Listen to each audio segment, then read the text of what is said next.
Step aside, Sarah. This is for family only. Patricia Wheeler's voice cut through the crisp December air like a blade, her manicured hand gesturing dismissively as the photographer adjusted his lens. 12 years of marriage, 12 years of trying to belong, and I was still being treated like hired help at their precious annual Christmas photo.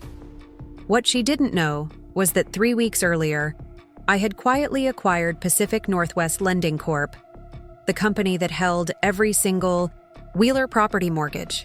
The look on her face when she found out would be worth every penny of that $47 million purchase. But I'm getting ahead of myself. Let me start from the beginning.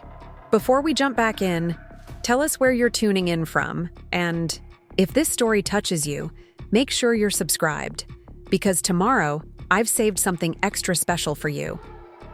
My name is Sarah Mitchell, though it was Sarah Chen before I married into the Wheeler dynasty 12 years ago. I suppose that should have been my first clue about how this story would unfold. They couldn't even be bothered to learn the correct pronunciation of my maiden name during our engagement. Patricia would deliberately mangle it at dinner parties, claiming her southern tongue just couldn't wrap around foreign sounds, as if my Chinese-American heritage was some exotic curiosity, rather than part of who I am. I grew up in East Riverside, the part of town where the Wheeler family definitely didn't venture unless they were lost. My parents owned a small corner market that served the neighborhood's working families, immigrants like themselves who had come to Oregon in search of something better. Dad worked 16-hour days to keep that store running, while Mom juggled the books and raised 3 kids. They taught me that respect was earned through hard work, not inherited through bloodlines, a lesson that would prove invaluable in the years to come. Meeting Robert Wheeler, or Bob as everyone called him, felt like stepping into a different universe. I was 26, freshly graduated from Portland State's business program and working as a junior loan officer at First National Bank of Riverside. Bob was 31, charming in that effortless way that comes from never having to worry about money and completely unlike anyone I'd ever dated. He drove a BMW that cost more than my parents' annual income, wore clothes that looked expensive even when they were casual, and had this easy confidence that I found both attractive and intimidating. Our first date was at Riverside Country Club, a place I'd only seen from the outside during my morning jogs through the Hillcrest neighborhood. The maitre d' knew Bob by name.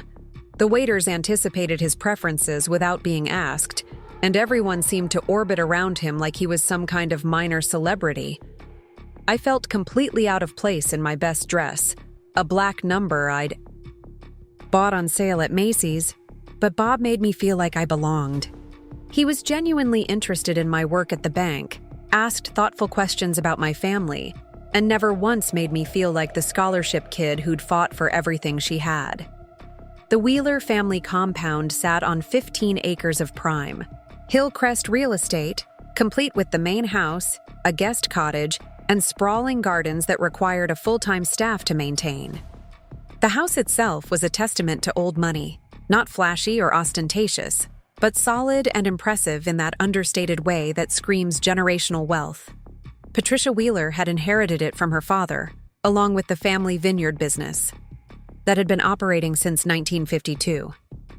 Frank Wheeler, Bob's father, had married into the Wheeler name and fortune, something Patricia never let anyone forget.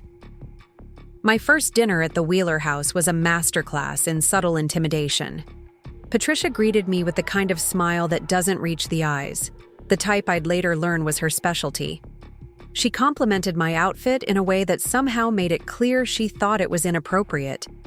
She asked about my family's business, with the tone someone might use to inquire about a mildly interesting science experiment. Every question was designed to highlight the differences between us. Her established place in Riverside society versus my newcomer status, her family's agricultural legacy versus my parents' immigrant struggle. Frank was kinder but distant, the type of man who'd learned early in his marriage to let Patricia set the social tone. Bob's sister Jessica was studying at Stanford, preparing for law school, and treated me with polite indifference. His brother, Mark was finishing his MBA and clearly saw me as temporary, a phase Bob would eventually outgrow once he remembered his social obligations. The entire evening felt like an audition for a role I wasn't sure I wanted, performed before an audience. Already convinced I was wrong for the part, but I was young and in love, convinced that time and effort could bridge any gap. Bob was attentive and affectionate, seemingly oblivious to his family's subtle hostility. When I mentioned feeling uncomfortable during family gatherings, he'd dismiss my concerns with reassurances that they just needed time to get to know me. When Patricia made cutting remarks about my background, he'd either miss them entirely or explain them away as her protective maternal instincts. I began to wonder if his obliviousness was genuine, or if he simply found it easier to ignore the tension than address it. Our engagement came after 18 months of dating, and I thought it might mark a turning point in my relationship with his family. Bob proposed during a weekend trip to the coast, getting down on one knee on a cliff overlooking the Pacific while the sun set behind us.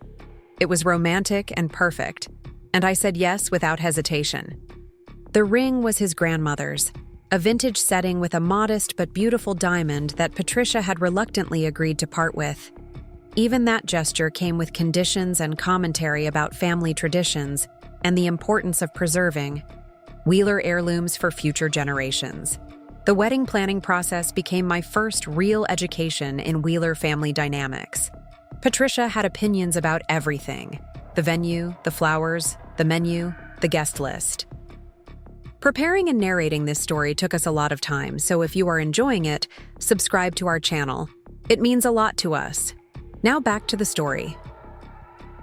She had connections throughout Riverside's social scene and wasn't shy about leveraging them to ensure our wedding met her standards.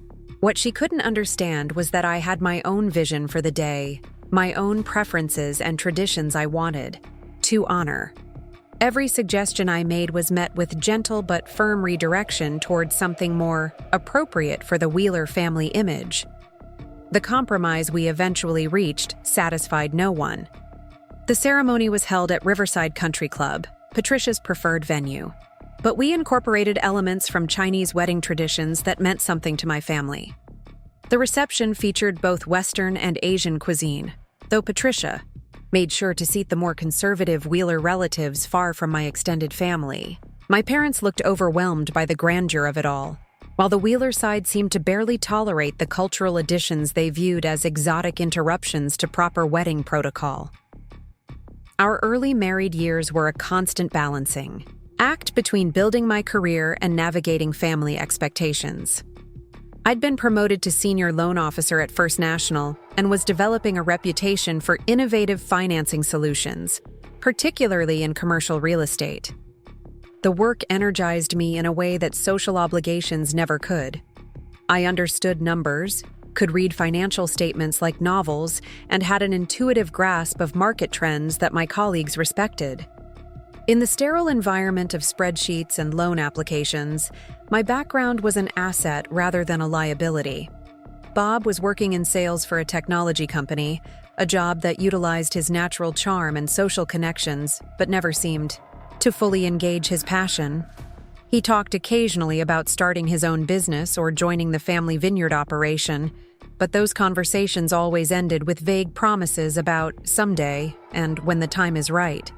I began to suspect that his comfort with the status quo ran deeper than I'd initially realized. The Wheeler vineyard was Patricia's domain, and she ran it with the efficiency of someone who'd never doubted her authority. The business was profitable, but not spectacular, coasting on its established reputation and loyal customer base rather than innovating or expanding.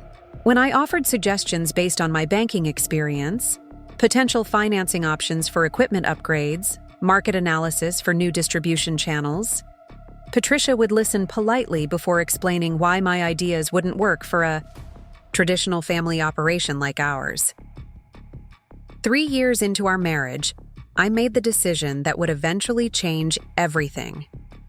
I left First National to start my own mortgage brokerage firm, Northwest Financial Solutions.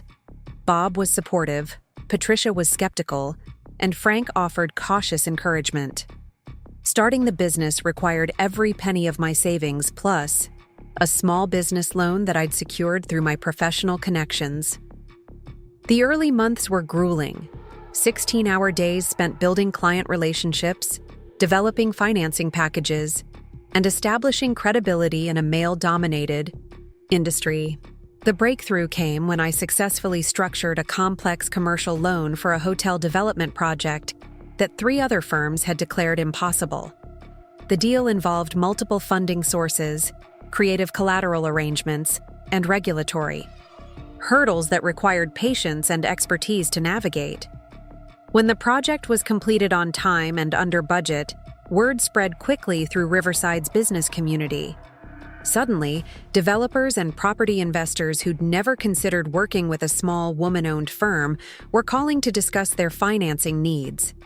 Northwest Financial Solutions grew rapidly over the next several years, but success brought new challenges in my relationship with the Wheeler family. Bob was proud of my achievements, especially when they reflected positively on him at social gatherings. He enjoyed telling friends about his entrepreneurial wife and basked in the attention my success brought to our marriage. But Patricia's attitude became increasingly strained as my professional profile rose. She seemed to view my growing influence in Riverside's business community as a threat to the established social order where Wheeler family status derived from generations of accumulated respectability rather than current achievement. The tension came to a head during my 5th year in business, when Northwest Financial was selected to handle financing for a major downtown revitalization project. The deal would make me one of the most prominent mortgage brokers in the Pacific Northwest and establish my firm as a regional player rather than just a local operation. The announcement was featured on the front page of the Riverside Business Journal, complete with a photo and extensive interview about my vision for the company's future. Patricia's response was swift and cutting. At our next family dinner, she made pointed comments about the importance of maintaining perspective, about how easy it was for success to go to someone's head, and about the value of remembering one's place in the community hierarchy. When I tried to share my excitement about the downtown project, she redirected the conversation to Jessica's recent promotion at her law firm in Portland, making it clear that Wheeler family achievements were more worthy of attention than my professional milestones. That evening marked a turning point in how I viewed my place in the family structure. I realized that no amount of success would ever earn Patricia's genuine respect because she fundamentally didn't believe I deserved it. In her worldview, I was still the girl from East Riverside who'd gotten lucky enough to marry her son, and my professional achievements were either flukes or symptoms of misplaced priorities. The family gatherings I'd once approached with hopeful determination began to feel like endurance tests, exercises in diplomatic smile maintenance while absorbing subtle insults and condescending observations. Bob's response to this growing tension was to minimize it, to suggest that I was being overly sensitive to comments that weren't intended as criticisms.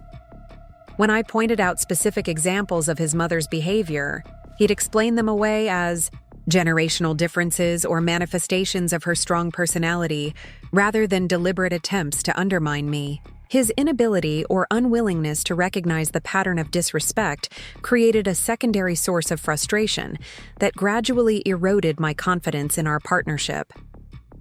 Meanwhile, Northwest Financial continued to thrive, expanding into adjacent markets and developing innovative financing products that attracted clients from across the region. I hired additional staff, opened a second office in Portland, and began exploring acquisition opportunities that could accelerate our growth.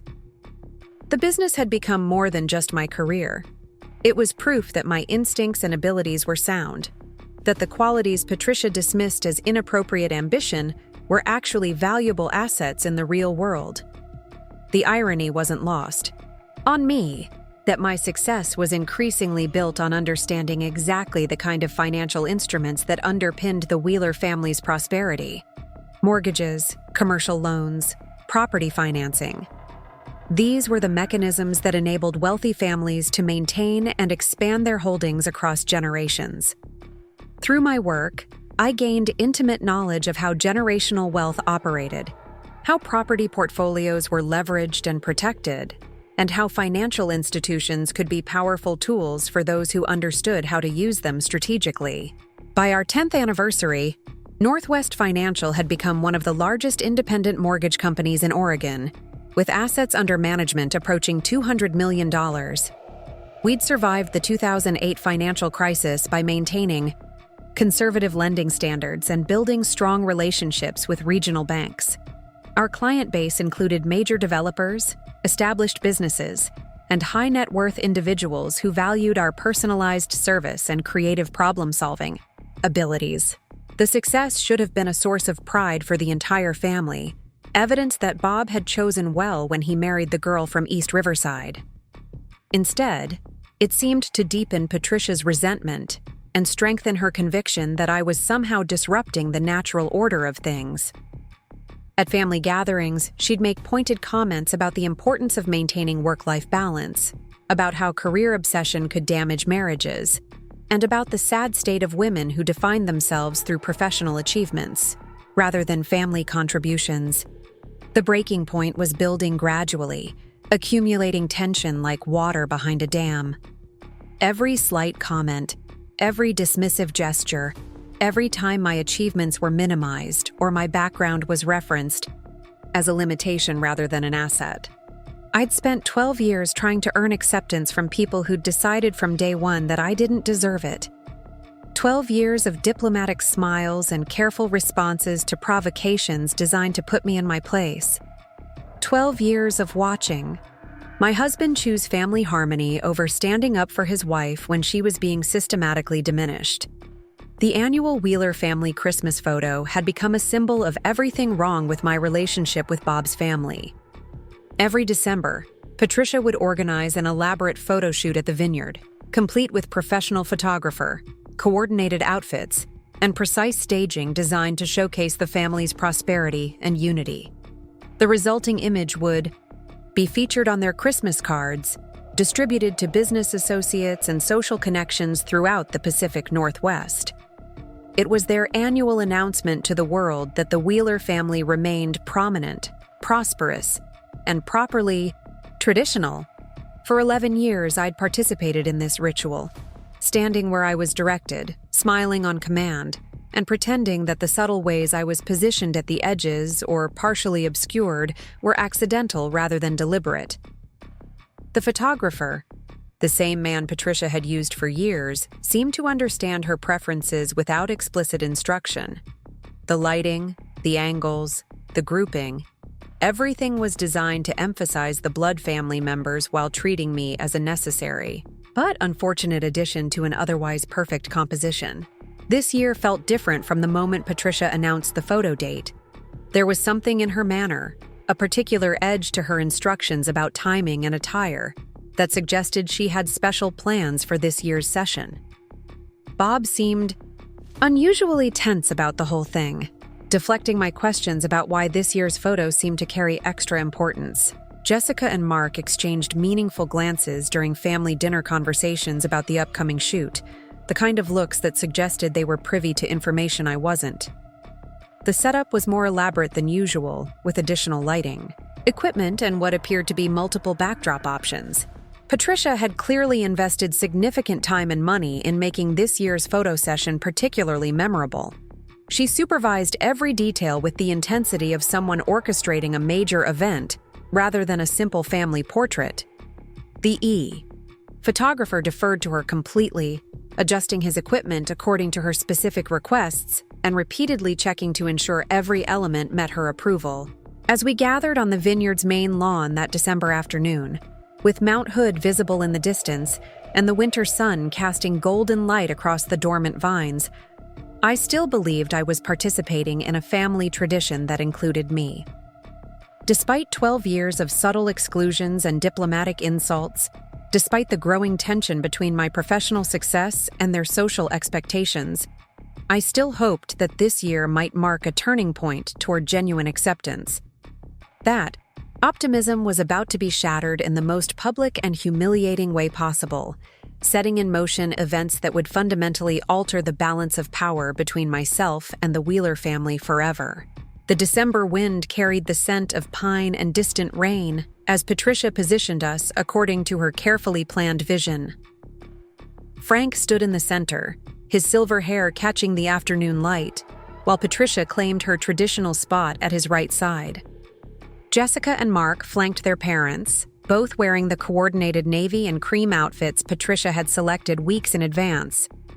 Bob moved naturally into his designated position, leaving me standing awkwardly at the edge of their perfect tableau. "Sarah, could you move back just a touch?" Patricia's voice carried that particular tone she used when addressing hired help. "You're casting a shadow on Jessica's face." The photographer nodded in agreement, his expression professionally neutral despite the obvious direction he was receiving. I stepped back obediently, the same way I had for 11 previous years, accommodating their vision of family perfection. The first few shots proceeded normally, with Patricia orchestrating subtle adjustments to ensure optimal lighting and composition. She directed Frank to angle his shoulders slightly left, instructed Mark to lift his chin, and had Jessica adjust her stance to better display the vintage pearl necklace that had belonged to Bob's grandmother. Each modification was presented as an aesthetic choice, but I recognized the underlying purpose. Every adjustment served to create a more cohesive visual unit of blood family members. "Now let's try a few with just the original Wheeler family," Patricia announced suddenly, her words landing like a physical blow. "For the vineyard's corporate materials, you understand. We need options that emphasize our agricultural heritage." The explanation sounded rehearsed, practiced, as if she'd anticipated the need to justify this particular request. Bob's head turned sharply toward his mother, surprise evident in his expression. "Mom, Sarah's part of the family. She should be in all the photos." His protest was immediate but lacked conviction, the tone of someone going through expected motions rather than making a genuine stand. "Of course she's family, dear," Patricia replied with that smile that never reached her eyes. "But this is specifically for business purposes. You know how traditional our wine industry clients can be. They prefer imagery that reflects established agricultural families." She gestured dismissively in my direction. "Sarah will understand. She's quite practical about business matters." The photographer busied himself with lens adjustments, clearly uncomfortable with the family drama unfolding before him, but unwilling to intervene in what was obviously a carefully planned moment. Jessica and Mark exchanged glances that confirmed their advanced knowledge of this humiliation. Frank stared at the ground, his usual response when Patricia's social engineering became too obvious to ignore gracefully. "Step aside, Sarah. This is for family only." The words I'd opened this story with rang out across the vineyard with crystalline clarity, designed not just to exclude me, but to emphasize that exclusion in front of witnesses. Patricia's use of my name rather than any familial term was deliberate, creating distance where 12 years of marriage should have established belonging. The photographer began capturing images of the Wheeler family unit, their practiced poses, flowing naturally as they arranged themselves without me. Bob's protest died on his lips as he fell into formation with his birth family, his earlier objection apparently satisfied by his mother's business justification. I stood 15 feet away, watching my husband participate in my systematic erasure from their family narrative. "These are beautiful," the photographer murmured, adjusting his angle to capture the winter light streaming through the bare grapevines behind them. "The composition is perfect with this grouping." His professional enthusiasm for the shot felt like additional confirmation that I had been the visual disruption in their family portrait, the element that prevented their picture from achieving its intended impact. Patricia's satisfaction was evident in every line of her posture as she posed with her children and husband. This wasn't just a photo session. It was a statement about who belonged in the Wheeler family legacy and who remained perpetually outside it. 12 years of marriage, 12 years of building a business that had made me one of the most successful entrepreneurs in Riverside. 12 years of diplomatic patience with their subtle dismissals, all reduced to this moment of public exclusion. The session continued for another 20 minutes, with the photographer capturing dozens of images of the traditional Wheeler family, while I remained relegated to observer status. They experimented with different poses, lighting angles, and expressions, treating me as invisible while creating their perfect representation of family unity. Each click of the camera shutter felt like another nail in the coffin of any remaining illusion I'd maintained about my place in their world. "I think we have everything we need," Patricia finally announced, her voice carrying the satisfaction of a mission accomplished. "These will make lovely Christmas cards. So much more cohesive than last year's batch."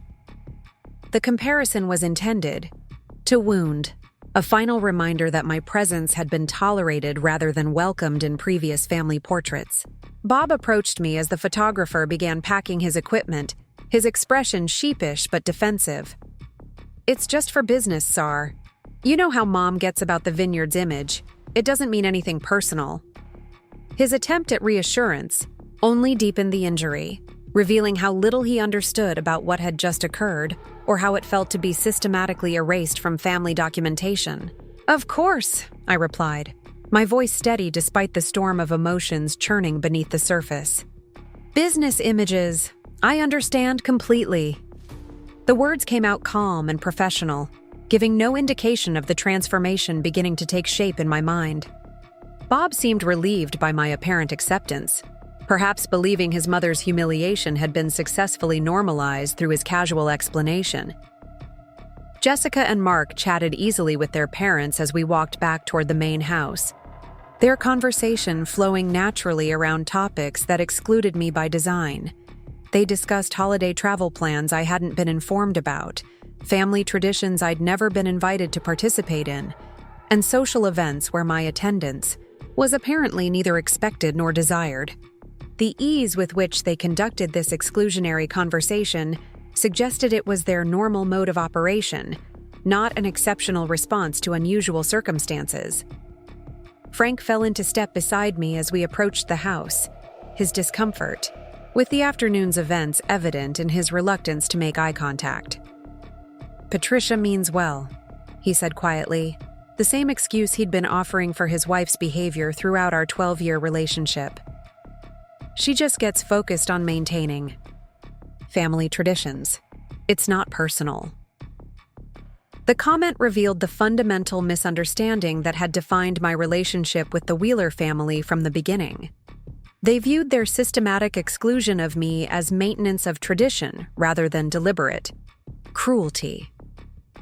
In their minds, my outsider status was a natural consequence of my background rather than a choice they made daily through countless small acts of rejection. Frank's discomfort stemmed not from recognition that their treatment was wrong, but from awareness that it was becoming too obvious to disguise as anything else. Dinner that evening proceeded with the same artificial normalcy that characterized most Wheeler family gatherings, but the afternoon's photo session had fundamentally altered the dynamics. Patricia's satisfaction was evident in her animated discussion of Christmas card printing options and her detailed critique of various poses the photographer had captured. She spoke about the images as artistic achievements, praising the way the lighting had captured Frank's distinguished appearance and commenting on how natural Jessica and Mark had looked in their coordinated outfits. The photographer said these might be the best family portraits he's ever taken at the vineyard, she announced with obvious pride. Something about the way the winter light worked with our positioning. Very classic and timeless. Her praise for the composition pointedly ignored my absence, framing the exclusion as an artistic choice rather than a personal rejection. Bob participated in this conversation with apparent comfort, discussing technical aspects of the photography and agreeing with his mother's aesthetic assessments. His earlier protest about my exclusion seemed to have been completely forgotten, replaced by enthusiasm for portraits that had required my removal to achieve their desired impact. The ease with which he transitioned from defending my inclusion to celebrating my exclusion was perhaps the most devastating aspect of the entire experience. The meal stretched through multiple courses, each accompanied by Patricia's detailed plans for Christmas card distribution and her analysis of how this year's portraits compared favorably to previous year's attempts. She had created a carefully curated mailing list that included business associates, social connections, and family friends throughout the Pacific Northwest. These cards would serve as annual announcements of Wheeler family prosperity and continuity, distributed to hundreds of recipients who would receive a clear message about who belonged in their family narrative. "We should definitely include some of these photos in next year's vineyard marketing materials," Mark suggested, earning an approving nod from his mother. "They capture exactly the kind of generational authenticity that wine buyers respond to. Very aspirational, but still accessible."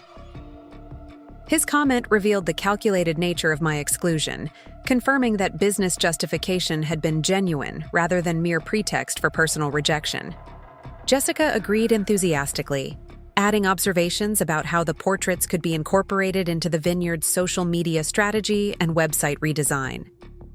Their discussion treated my absence as a marketing asset, an improvement that enhanced the brand messaging Patricia had been trying to achieve. The professional success I'd achieved through Northwest Financial Solutions was irrelevant to their family story, which required traditional agricultural imagery uncomplicated by outsider presence. As the evening progressed, I found myself analyzing the family dynamics with the same objective clarity I brought to complex financial transactions. The Wheeler family operated as a closed system, with membership determined by birth rather than marriage, achievement, or contribution. Patricia served as the primary gatekeeper, defining boundaries and enforcing compliance with her vision of family identity. Frank provided passive support for her decisions, while Jessica and Mark actively participated in maintaining the established hierarchy. Bob occupied a unique position as the family member who had violated protocol by bringing an outsider into their circle, but his loyalty remained fundamentally with his birth family rather than his chosen partner.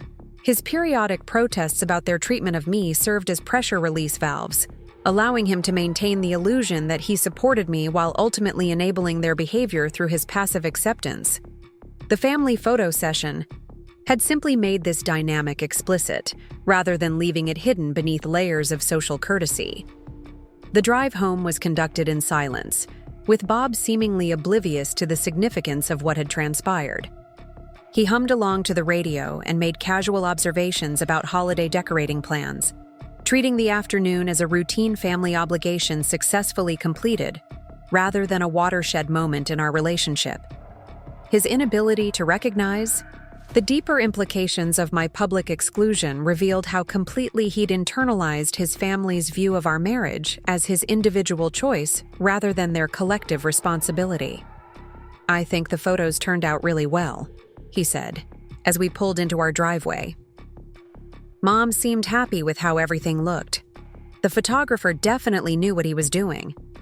His positive assessment of an event that had required my humiliation demonstrated the fundamental disconnect between his perspective and mine, the vast gap between his experience as cherished family member and mine as tolerated outsider.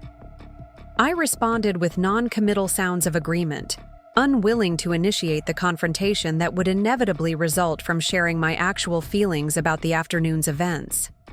The energy required to explain why systematic exclusion was hurtful seemed overwhelming in the face of Bob's demonstrated inability to recognize the pattern of disrespect I'd endured for 12 years. His comfort with his family's behavior toward me had become so entrenched that challenging it would require dismantling his entire worldview about family loyalty and marriage partnerships. That night, as Bob fell asleep easily beside me, I stared at the ceiling and finally acknowledged what I'd been refusing to accept for years. No amount of professional success, personal growth, or diplomatic patience would ever earn genuine acceptance from the Wheeler family. My outsider status wasn't a temporary condition to be overcome through effort and time. It was a permanent designation that served essential functions in their family mythology. Patricia needed me to remain forever other, forever grateful for their tolerance, forever aware of my tenuous position in their world. The realization was simultaneously devastating and liberating. Devastating because it meant 12 years of hope and effort had been fundamentally misguided. Liberating because it finally freed me from the exhausting performance of gratitude and accommodation I'd maintained in pursuit of acceptance that was never truly available. The woman who had stood silently watching her husband pose for family portraits without her was beginning to understand that she possessed power her in-laws had never imagined and certainly didn't respect. The transformation didn't happen overnight, but the seeds were planted that December evening as I lay awake processing the afternoon's humiliation. The successful businesswoman who had built Northwest Financial Solutions from nothing was beginning to emerge from beneath the diplomatic wife who had spent 12 years minimizing herself to fit into spaces where she wasn't wanted. The skills that had made me one of the most successful mortgage brokers in the Pacific Northwest were about to be redirected toward a very different kind of strategic objective. Over the following days, I found myself reviewing the Wheeler family's financial situation with new interest. Through my work at Northwest Financial, I had comprehensive knowledge of the regional lending landscape, including which institutions held mortgages on prominent local properties. Professional curiosity led me to research the financing arrangements behind Wheeler family assets, partly out of genuine business interest, and partly as a way to understand the financial structures that supported their social superiority. The Wheeler vineyard operated on substantial debt, with the original property mortgage supplemented by equipment loans and seasonal credit lines that supported their agricultural operations. Frank's retirement investments were heavily weighted toward real estate holdings throughout the Hillcrest neighborhood, including rental properties that generated supplementary income for their comfortable lifestyle.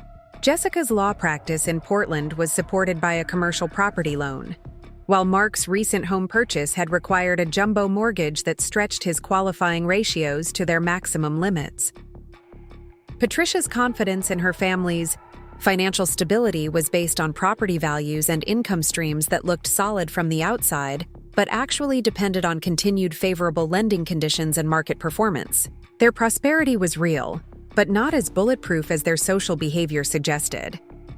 The generational wealth Patricia wielded as a social weapon was largely borrowed against future expectations, rather than accumulated liquid assets that could weather significant economic disruption. This knowledge remained academic until I received a phone call that would change everything. Tom Morrison, a longtime contact at Pacific Northwest Lending Corp, reached out with information about a unique acquisition opportunity.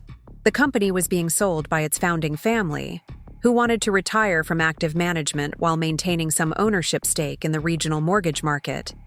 They were seeking a buyer who understood the local market dynamics and could preserve the company's reputation for personalized service while expanding its operational capacity. Pacific Northwest Lending Corp held mortgages on approximately 40% of the high-value properties in the greater Riverside area, including significant portions of the Hillcrest neighborhood, where the Wheeler family maintained their social and financial prominence. The company's loan portfolio included both residential and commercial properties, representing over $300 million in total lending volume. Acquiring it would make Northwest Financial Solutions one of the largest independent mortgage companies on the West Coast. The asking price was $47 million, a substantial investment that would require leveraging most of my company's assets and securing additional financing from multiple sources. The financial complexity of the acquisition would test every skill I'd developed over 15 years in the mortgage industry, but the strategic value was immediately apparent. Controlling such a large portfolio of local mortgages would provide enormous influence over the regional real estate market and the prominent families who depended on continued favorable lending terms. I spent 3 weeks conducting due diligence on Pacific Northwest Lending Corp, analyzing their loan performance, reviewing their operational procedures, and evaluating the quality of their property portfolios. The company was well managed but conservatively run, with significant opportunities for efficiency improvements and service expansion. Their client base included many of Riverside's most established families, businesses, and development companies, representing exactly the kind of relationships that could accelerate Northwest Financial's growth into new markets. The acquisition. Negotiations proceeded quietly, with both parties maintaining strict confidentiality to prevent market speculation that could complicate the transaction. My legal team worked closely with their advisors to structure a deal that satisfied the seller's retirement objectives while providing me with operational control and growth opportunities. The financing package required coordination between 4 different lending institutions, each contributing specialized expertise to support different aspects of the transaction. On December 18th, exactly 2 weeks after the family photo session that had crystallized my understanding of my position in the Wheeler hierarchy, I signed the papers that made me the majority owner of Pacific Northwest Lending Corp. The acquisition was completed with minimal public announcement, noted briefly in the Riverside Business Journal's weekly transactions report, but receiving none of the attention that would have accompanied a similar purchase by one of the established financial institutions. Bob was impressed by the deal's financial scope, but didn't fully grasp its strategic implications beyond the obvious business expansion opportunities. He congratulated me on the successful acquisition and expressed pride in my continued professional growth, treating it as another milestone in a career trajectory he admired but didn't completely understand.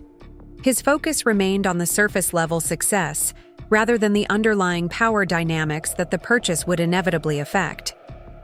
The irony was exquisite in ways that even I didn't fully appreciate at the time. While Patricia Wheeler had been orchestrating my exclusion from family photographs and planning Christmas card distributions that emphasized my outsider status, I had been quietly acquiring control over the financial instruments that enabled her family's comfortable lifestyle. The same week she was having me removed from family portraits, I was signing documents that gave me significant influence over their continued prosperity. The acquisition closed on a Friday afternoon, with the final wire transfers completed and ownership documents recorded before 5 o'clock. I celebrated quietly in my office, sharing a bottle of champagne with my senior staff and reflecting on the magnitude of what we'd accomplished. Northwest Financial Solutions had evolved from a small local brokerage into a regional powerhouse virtually overnight, with loan portfolios and client relationships that would take decades to develop through organic growth. That evening, as Bob and I attended yet another Wheeler family dinner, where my recent business achievement was acknowledged politely but not celebrated enthusiastically, I sat quietly and observed the family dynamics with new perspective. Their social confidence was built on financial foundations that were no longer beyond my influence. Their sense of superiority was supported by economic arrangements that I now controlled through corporate structures they didn't even know existed. Patricia dominated the dinner conversation with updates about Christmas card printing and plans for New Year's entertaining. Confident in her role as family social director and pleased with the successful exclusion of unwanted elements from their family imagery, she discussed various holiday obligations and social events with the authority of someone whose position was unassailable, whose family's prominence was simply a fact of nature rather than an achievement that required maintenance. The photo session had been intended as a definitive statement about my place in their world, a clear message that marriage to Bob didn't grant me genuine membership in the Wheeler family legacy. But it had also served as the catalyst for recognizing power I already possessed but had never considered using. The woman who had been deemed unworthy of inclusion in their family Christmas card was now in a position to influence their financial security in ways they couldn't imagine.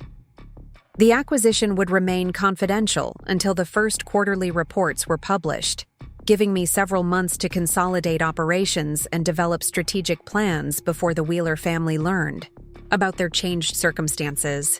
During that time, I would continue attending family gatherings, participating in social obligations, and maintaining the diplomatic facade that had characterized our relationship for 12 years. But everything had fundamentally shifted, even if they didn't know it yet. The breaking point had been reached and passed, though its full implications wouldn't become apparent until much later.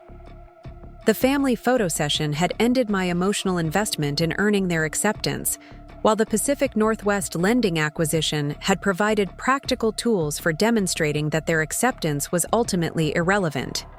The next phase would be about allowing natural consequences to unfold rather than actively seeking revenge, about letting them discover the new reality on their own timeline rather than mine. As we drove home from another uncomfortable family dinner, I felt a sense of calm that had been absent from my life for years. The anxiety about fitting in, the constant vigilance about potential social missteps, the exhausting performance of gratitude for their conditional tolerance, all of it was finally unnecessary. I had tried for 12 years to earn a place in their family that was never actually available. Now I would focus on building something they could never take away, something that didn't require their permission or approval to exist and flourish. The first Monday morning after the acquisition, I walked into my expanded offices with a sense of purpose that felt entirely different from anything I'd experienced before. The Pacific Northwest Lending Corp integration had officially begun, and with it came access to files that painted a comprehensive picture of Riverside's financial landscape. My new administrative assistant, Maria Santos, had prepared detailed portfolios of our major accounts, including several that would prove particularly illuminating. The Wheeler family vineyard mortgage was substantial, reflecting both the property's agricultural value and the equipment financing required for modern wine production. Frank Wheeler owed $2 million against the main property, with an additional $400,000 in equipment loans for fermentation tanks, bottling machinery, and temperature control systems essential to their operation.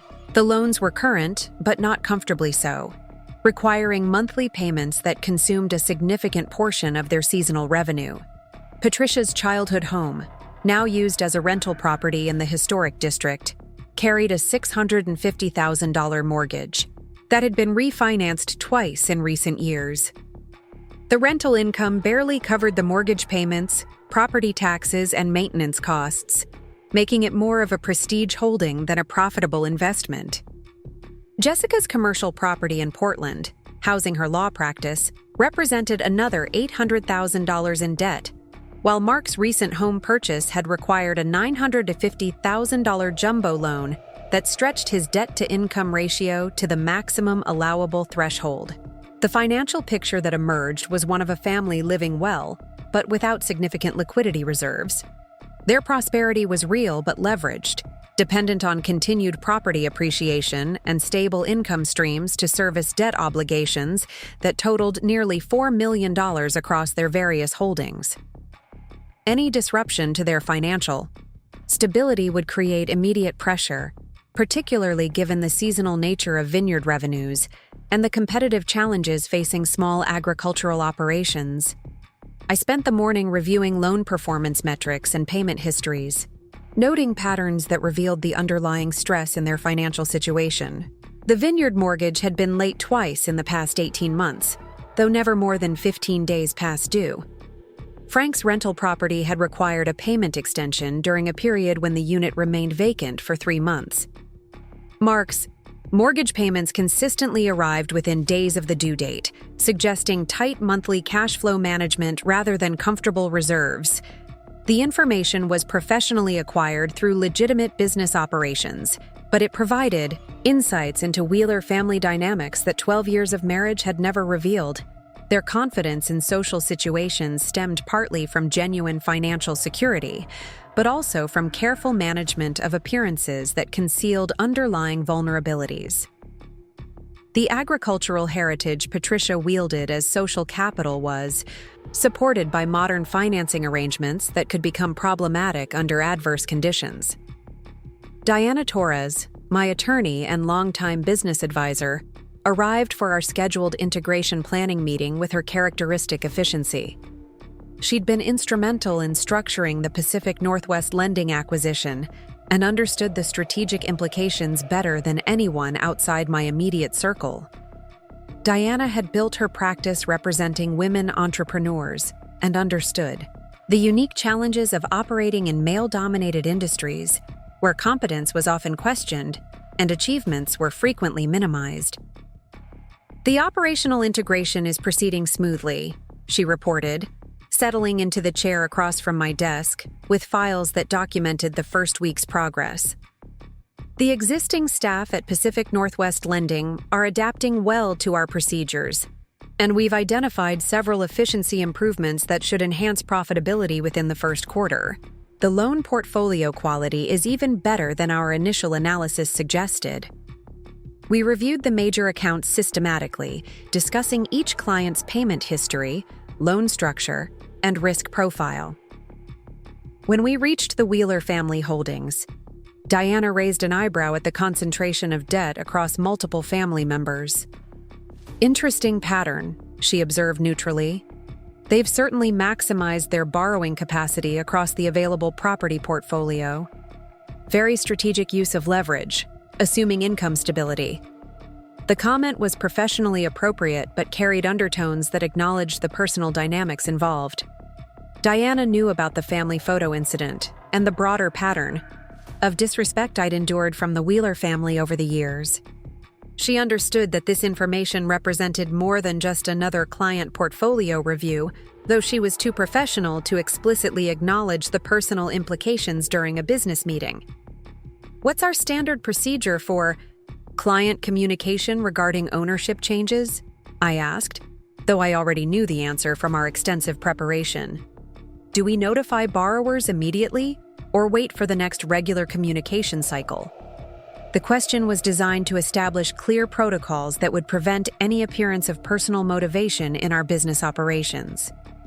"Standard industry practice is quarterly notification through regular account statements," Diana confirmed.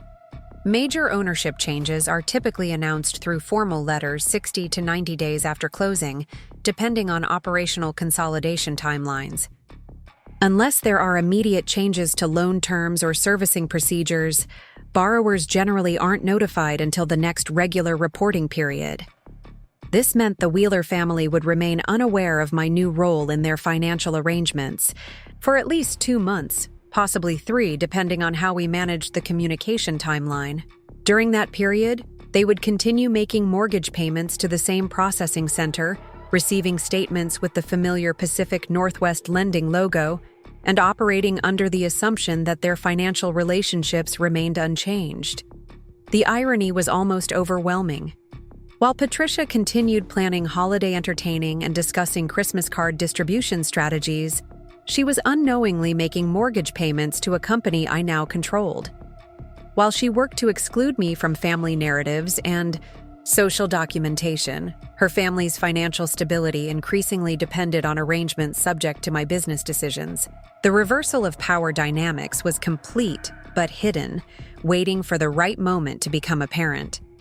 My integration strategy focused on improving operational efficiency rather than making dramatic changes that would attract attention. Pacific Northwest Lending had maintained somewhat outdated processing systems that could be modernized to reduce costs and improve service quality. Their customer communication procedures needed updating to match current industry standards. The investment in technology upgrades would pay for itself through improved operational margins while enhancing the company's competitive position. These improvements provided legitimate business justifications for any changes in procedures or policies that might affect existing borrowers. If the Wheeler family eventually experienced modified communication protocols or updated documentation requirements, such changes would appear to be normal business enhancements rather than personal targeting. The acquisition had been structured to maintain operational continuity that would prevent any appearance of discriminatory treatment. Bob remained enthusiastic about my business expansion, but seemed unaware of its potential implications for his family's financial arrangements. When I mentioned the Pacific Northwest Lending acquisition during dinner conversations, he responded with pride in my professional achievements, rather than curiosity about specific operational details. His focus remained on the abstract success, rather than the concrete ways that success might intersect with other aspects of our lives. His continued obliviousness was both frustrating and strategically useful. If Bob had recognized the connections, Between my acquisition and his family's mortgage arrangements, he might have felt obligated to disclose that information during family conversations. His genuine ignorance of the situation provided natural insulation against accusations that I had deliberately targeted his family's financial interests. The acquisition had been motivated by legitimate business objectives that happened to create advantageous strategic positioning. The holiday season proceeded with its usual schedule of Wheeler family obligations, each event providing new opportunities to observe their social dynamics with my enhanced understanding of their financial realities. Patricia continued her role as family social director, organizing gatherings and managing relationships with the confidence of someone whose position was absolutely secure. Her treatment of me remained consistent with established patterns, polite but distant, inclusive but never welcoming. The Christmas card distribution became a particular source of satisfaction as I watched Patricia carefully organize her mailing lists and discuss the positive responses she'd received to this year's family portraits. The photographs that had required my exclusion were indeed striking, capturing the Wheeler family's agricultural heritage and social prominence exactly as she'd envisioned. Recipients throughout the Pacific Northwest would receive elegant representations of family unity and prosperity, completely unaware of the financial vulnerabilities hidden beneath the polished surface. These might be the best Christmas cards we've ever produced, Patricia announced during our Christmas Eve dinner, displaying several examples of the printed results. The photographer really captured something special with the vineyard backdrop. So much more authentic than those studio portraits other families use. Her satisfaction with the aesthetic achievement remained unmarked by any awareness of its personal cost or strategic implications. Bob participated enthusiastically in the praise for his mother's Christmas card project, admiring the image quality and commenting on the effectiveness of the coordinated outfits and vineyard setting. His comfort with celebrating photographs that had required my systematic exclusion demonstrated how completely he'd accepted his family's hierarchy and his place within it. The son who had married outside their social circle had been successfully reintegrated into their family narrative through his wife's strategic removal. Jessica and Mark contributed their own observations about the card's success, discussing how the images could be repurposed for vineyard marketing materials and social media content. Their analysis treated my absence as an artistic improvement rather than a personal rejection, evaluating the photographs purely in terms of brand messaging and market appeal. The business-focused conversation provided convenient justification for decisions that had been motivated by social exclusion rather than commercial considerations. Frank remained characteristically quiet during these discussions, his discomfort with the family's treatment of me evident but unexpressed. He complimented the photograph quality and agreed with Patricia's assessments, but his enthusiasm seemed forced rather than genuine. The man who had once assured me that I was the best thing that had happened to his son now participated silently in celebrations of my systematic erasure from family documentation. The new year brought operational changes at Pacific Northwest Lending that reflected my modernization initiatives. Updated computer systems streamlined loan processing and customer communications, while new documentation procedures enhanced regulatory compliance and improved record keeping. These improvements generated modest cost savings that improved profitability margins while providing better service quality for borrowers throughout our portfolio. The Wheeler family mortgages continued performing normally during this transition period, with all payments arriving on schedule and no unusual account activity. Their financial behavior remained consistent with established patterns, suggesting they remained unaware of the ownership change and continued operating under familiar assumptions about their lending relationships. The operational improvements, enhanced service quality they received along with all other borrowers, providing better online account access and more detailed monthly statements. February brought the first quarterly portfolio review since the acquisition, providing comprehensive analysis of loan performance and market trends across our expanded client base. The review confirmed that our integration strategies were producing Desired results, with operational efficiency improvements exceeding initial projections. Customer satisfaction surveys indicated positive responses to our service enhancements, while loan delinquency rates remained well below industry averages.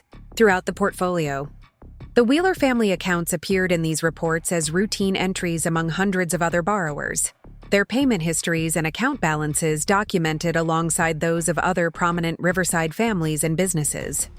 From a purely business perspective, they represented solid performing loans that contributed appropriately to our overall portfolio quality. Their personal significance to me remained invisible in the objective financial metrics that defined their commercial value. Diana and I used the quarterly review to assess our strategic position and plan for the next phase of operations. The Teachhouse integration had been more successful than our most optimistic projections, with revenue growth and operational improvements, creating opportunities for further expansion. Our enhanced market position provided leverage for pursuing additional acquisition opportunities that could consolidate our regional dominance in commercial and residential lending. "You've fundamentally altered the competitive landscape," Diana observed as we reviewed market share analysis and growth projections. Northwest Financial Solutions is now positioned to influence real estate development and property financing throughout the Pacific Northwest.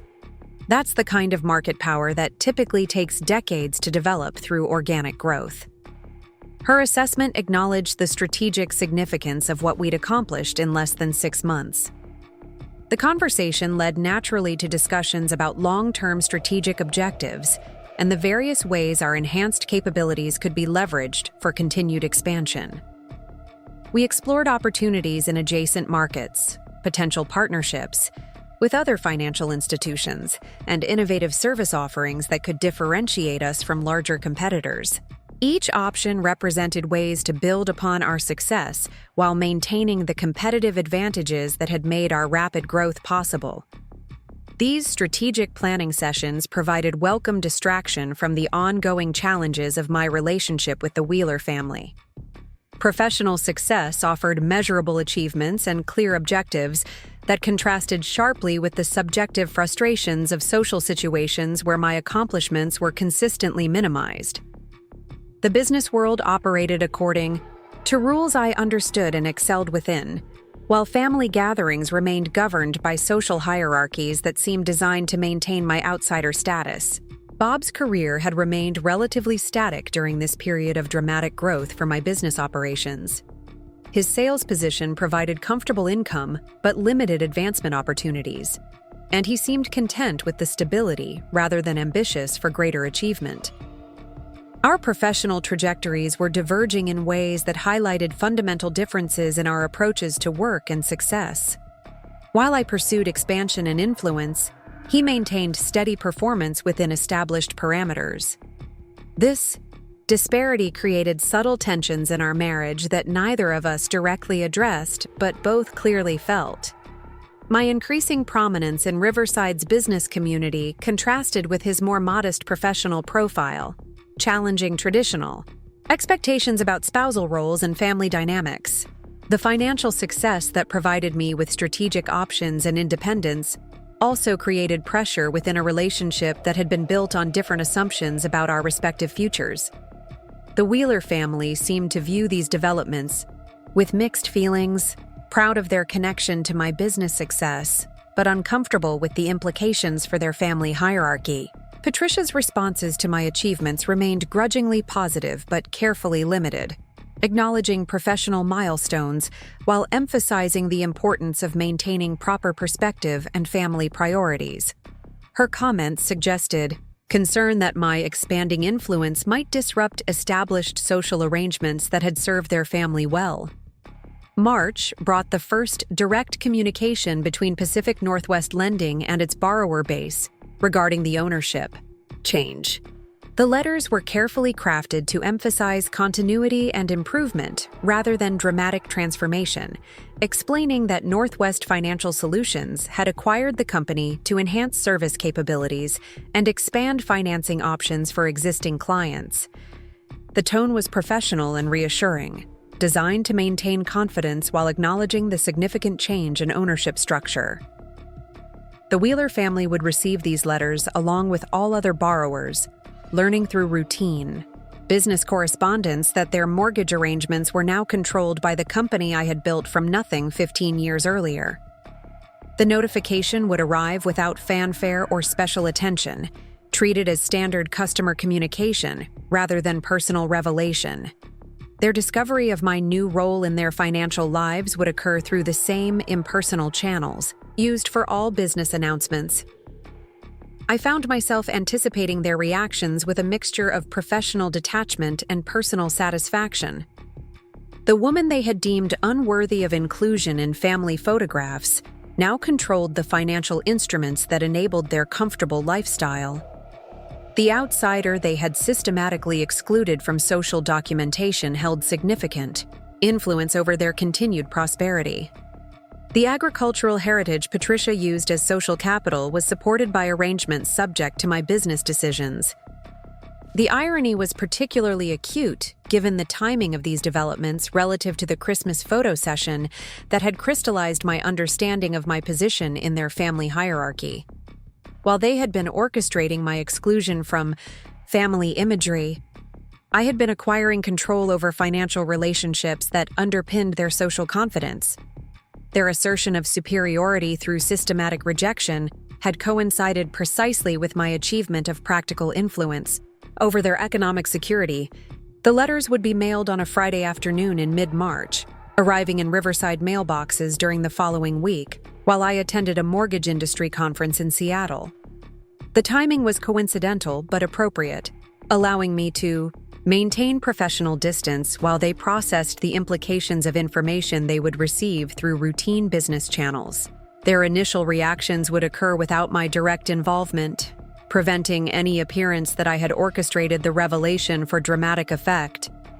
The conference provided welcome opportunity to network with industry colleagues and stay current with regulatory developments affecting mortgage lending operations. My expanded company profile generated increased interest from other business leaders, creating new partnership opportunities and enhancing my reputation within professional circles. The recognition felt genuine and earned, contrasting sharply with the conditional acceptance I'd experienced within Wheeler family social situations. During a panel discussion about regional lending trends, I found myself fielding questions about consolidation strategies and market positioning that acknowledged my company's rapid growth and strategic influence. The respect from industry peers was based on measurable achievements rather than social connections, creating validation that existed entirely outside the family hierarchies that had defined so much of my personal experience. This professional recognition represented something the Wheeler family could neither grant nor take away. The weekend following the conference, I returned to Riverside with anticipation about the responses that would inevitably follow the ownership notification letters. Monday morning would likely bring phone calls, questions, and reactions from borrowers throughout our portfolio who had just learned about the significant change in their financial relationships.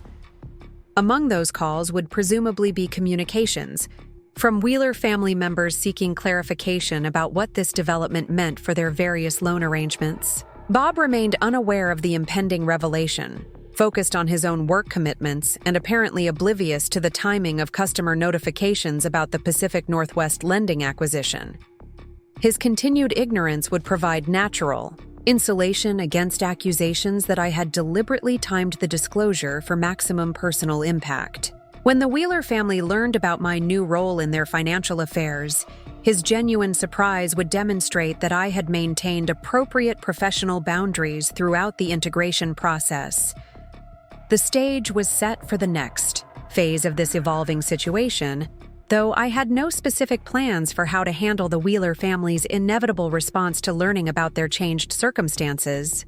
My strategic positioning had been achieved through legitimate business operations rather than personal targeting, creating advantages that had emerged naturally from professional success rather than deliberate manipulation.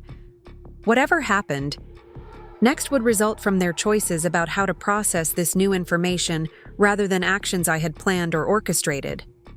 The woman who had been excluded from family photographs was about to become a central figure in their financial landscape, whether they welcomed that development or not. The power dynamics that had favored them for 12 years were shifting, in ways they couldn't yet imagine, but would soon be forced to acknowledge. The revelation was coming, and with it would come the true test of how relationships change when underlying assumptions about influence and control are suddenly overturned. The call came at 8:47 on Monday morning, 3 days after the notification. Letters had been delivered throughout Riverside. Maria's voice carried a hint of amusement as she announced that Patricia Wheeler was online too, requesting an immediate conversation with me regarding urgent business matters. I let the phone ring twice more before answering, allowing myself a moment to center my thoughts and prepare for what would likely be an uncomfortable exchange. "Good morning, Patricia," I said, my tone maintaining the professional courtesy I would extend to any borrower seeking information about their account status. "Maria mentioned you had questions about your recent correspondence from Pacific Northwest Lending. How can I help clarify the situation for you?" The silence on the other end stretched long enough that I wondered if the connection had been lost. When Patricia finally spoke, her voice carried a strained quality I'd never heard before, as if she were struggling to maintain composure while processing information that challenged her fundamental understanding of reality.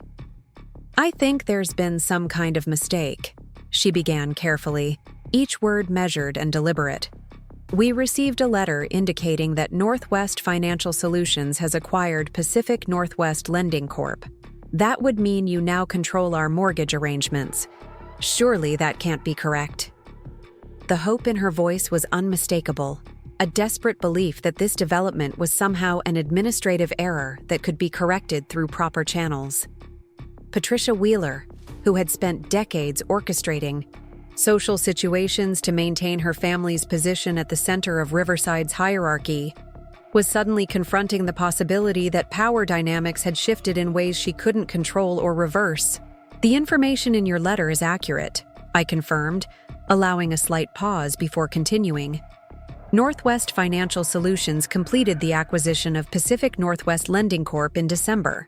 All existing loan agreements remain, in effect with their original terms and conditions. The only change is the ownership structure of the servicing company.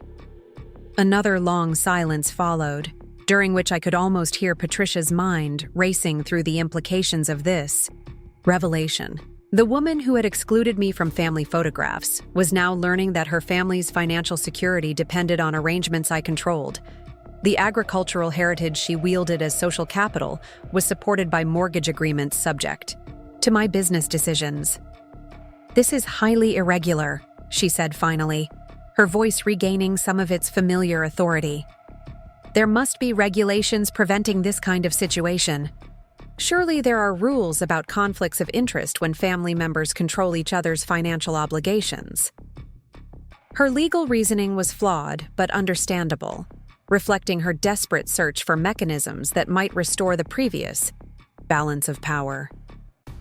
"Mrs. Wheeler," I replied, using her formal title to emphasize the professional nature of our relationship, "Northwest Financial Solutions operates under comprehensive regulatory oversight that ensures all lending practices comply with applicable laws and industry standards.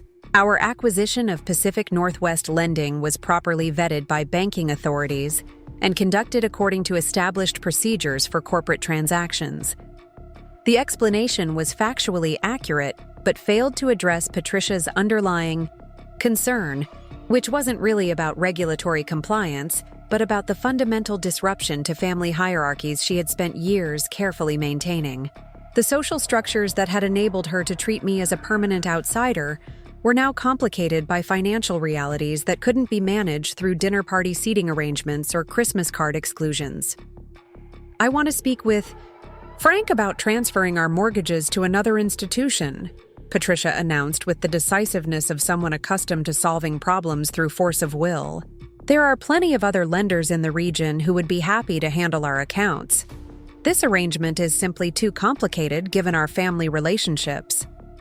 The suggestion revealed her continued misunderstanding of both mortgage lending procedures and the strategic position I now occupied in Riverside's financial landscape. Transferring established mortgages required refinancing applications, creditworthiness evaluations, and approval processes that could prove challenging given the Wheeler family's current debt-to-income ratios. More importantly, their options for alternative financing had become significantly more limited due to my company's expanded market share. Certainly, I agreed readily. Any borrower has the right to seek alternative financing arrangements. I'd recommend consulting with a qualified mortgage broker who can help you evaluate your options and navigate the application process with other institutions. The cooperative response was designed to demonstrate professional objectivity while subtly highlighting the practical difficulties they would face in attempting to refinance their substantial debt load. Patricia seemed momentarily taken aback by my helpful attitude, perhaps having expected defensiveness or attempts to prevent their departure. Her strategy appeared to have been based on threatening to take their business elsewhere, not realizing that such threats carried little weight when directed towards someone who understood their financial limitations better than they did themselves. "Fine," she said curtly. "We'll be in touch with our attorney about the proper procedures for terminating these arrangements. I trust there won't be any unnecessary complications or delays in processing our requests." The implicit accusation of potential retaliation revealed her assumption that personal dynamics would influence business operations, another misunderstanding of how professional lending institutions actually function. "Our customer service team will be happy to provide any documentation or information required to support your refinancing efforts," I assured her. "We want all our borrowers to feel comfortable with their lending relationships and will do everything possible to facilitate smooth transitions when clients choose alternative arrangements." The call ended shortly afterward, with Patricia's frustration evident despite her attempts to maintain dignity throughout the conversation. Her discovery that I controlled her family's mortgage arrangements had clearly shaken her confidence, in ways that went far beyond simple business concerns. The woman who had orchestrated my exclusion from family imagery was now confronting the reality that her family's financial stability depended on agreements I could influence. Within an hour, my phone rang again. This time it was Frank Wheeler, his tone apologetic and considerably more diplomatic than his wife's had been. Frank had always been the family member most uncomfortable with Patricia's treatment of me, though his discomfort had never translated into active support during confrontational situations. "Sarah, I hope you'll forgive Patricia's call this morning," he began, his voice carrying the weariness of someone caught between competing loyalties. "She's feeling a bit overwhelmed by this development and didn't handle the conversation as gracefully as she might have.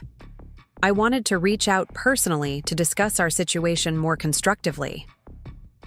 His approach was significantly more sophisticated than Patricia's demand for immediate resolution, suggesting that Frank understood the complexity of their circumstances better than his wife did. The agricultural background that had made him successful in vineyard management had also taught him to think strategically about long-term challenges, rather than expecting immediate solutions to complicated problems. "I appreciate your call, Frank," I replied, genuine warmth entering my voice for the first time that morning. These kinds of business developments can be unsettling when they affect personal relationships. I want to assure you that all our lending decisions are based solely on professional criteria, regardless of any family connections. "I understand that," Frank said, though his tone suggested he was still processing the full implications of the situation. "I suppose what concerns me most is how this might affect family dynamics going forward. Patricia values stability and predictability, and this development has introduced elements of uncertainty that she finds difficult to manage." The comment was a masterpiece of diplomatic understatement, acknowledging his wife's controlling tendencies without directly criticizing her behavior. Frank was clearly attempting to navigate between his family loyalty and his recognition that Patricia's approach to managing this situation was counterproductive.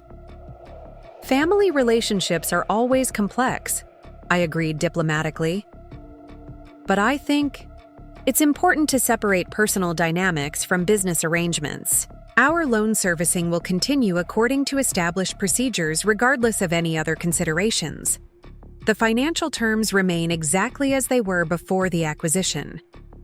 What I didn't mention was that those established procedures included standard responses to payment difficulties, late fees for missed deadlines, and formal processes for addressing account delinquencies. The Wheeler family's comfort with their mortgage arrangements had been based partly on the personal relationships Frank had maintained with previous management at Pacific Northwest Lending, relationships that no longer provided the informal flexibility they might have previously enjoyed.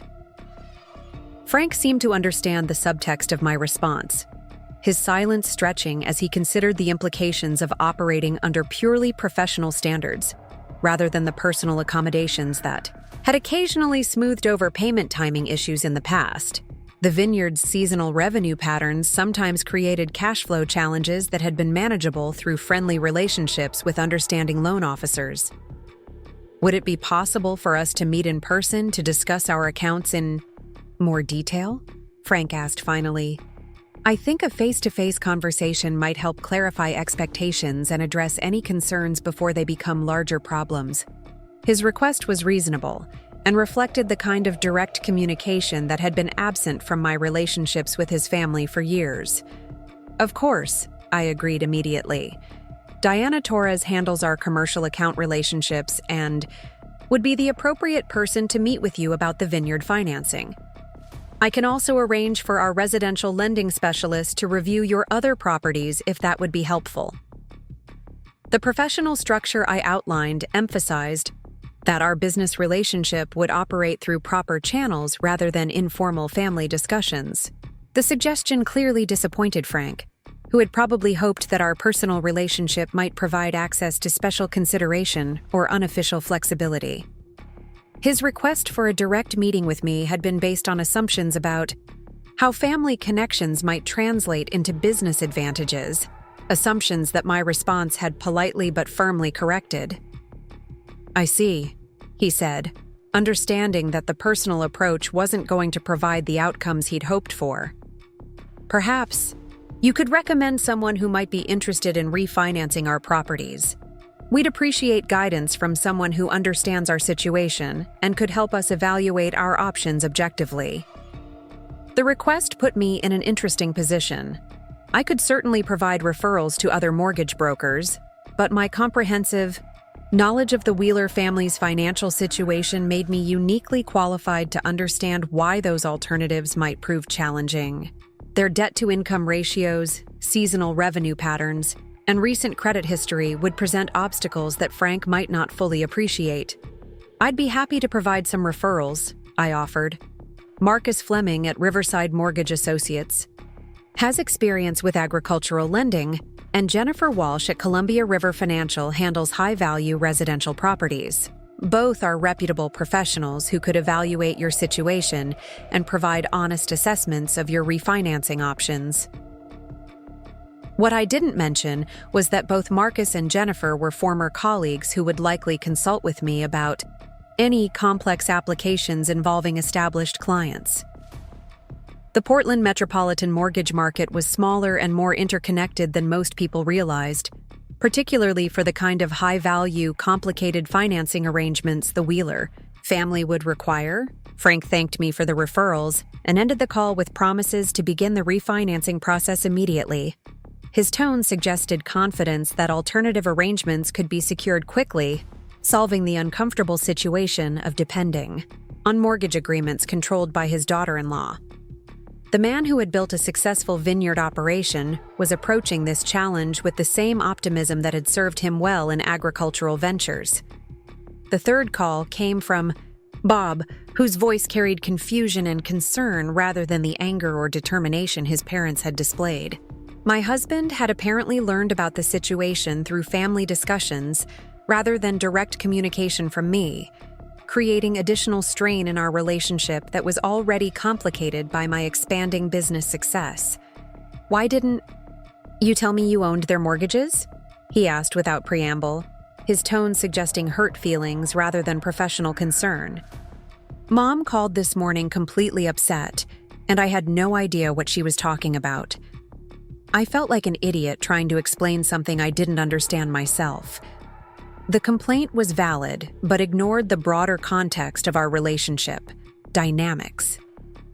Bob had never shown significant interest in the detailed operations of my business, preferring to focus on surface-level achievements rather than exploring the strategic implications of my professional decisions. His sudden desire for comprehensive information about my company's activities seemed motivated more by family pressure than genuine curiosity about my work. The Pacific Northwest Lending acquisition was a major business decision that I discussed with you when it happened, I reminded him gently. I didn't specifically mention that your family's mortgages were part of their loan portfolio, because it didn't seem relevant to your understanding of the transaction. The purchase was motivated by strategic business objectives, not personal considerations. But you had to know this would create problems, Bob protested, his voice carrying the frustration of someone caught between competing loyalties. You've seen how Mom reacts when she feels like family boundaries are being crossed. Couldn't you have found a way to exclude their loans from the deal? The suggestion revealed his fundamental misunderstanding of how corporate acquisitions function, and his assumption that personal preferences should influence business decisions. Bob seemed to believe that I could have selectively excluded specific borrowers from a transaction involving hundreds of mortgage accounts, as if major corporate purchases could be customized around family comfort levels. The acquisition involved purchasing Pacific Northwest Lending's entire loan portfolio, I explained patiently. Individual loans can't be excluded from corporate transactions without creating regulatory complications and operational difficulties. The deal was structured according to industry standards that don't allow for personal preferences or family considerations.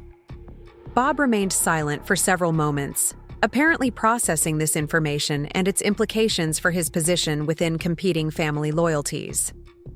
His marriage to me had always created some tension with his birth family's expectations, but those tensions had previously been manageable through his mother's belief that my influence could be contained and controlled. What happens now? He asked finally, his voice carrying resignation rather than anger. Mom's talking about hiring lawyers and filing complaints with banking regulators. Dad thinks they should refinance everything immediately.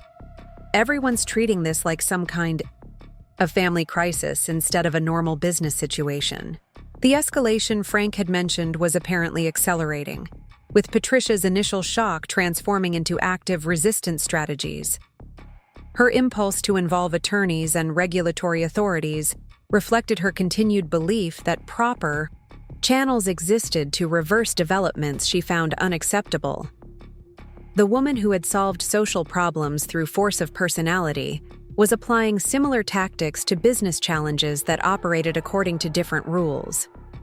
The situation is exactly what I told your parents it was, I said firmly. A routine business acquisition that doesn't change the terms of their existing loan agreements. Their mortgages will be serviced professionally according to established procedures. There's no crisis unless they create one through their own actions. Bob seemed to understand that I wasn't going to provide the special treatment his family expected, nor was I going to apologize for business decisions that had been made according to proper professional standards. His disappointment was evident, though he seemed to be gradually accepting that this situation wouldn't be resolved through family negotiations or personal appeals. I'll try to help them understand the situation better, he offered weakly. Maybe if I explain how business acquisitions work, they'll realize this isn't as personal as they're making it seem. His optimism about influencing his family's perspective seemed forced, suggesting he understood the challenges better than his words indicated. That would be helpful, I agreed, though privately I doubted that rational explanations would significantly alter Patricia's emotional response to losing control over family financial dynamics. The more they understand about normal business operations, the less mysterious this situation will seem.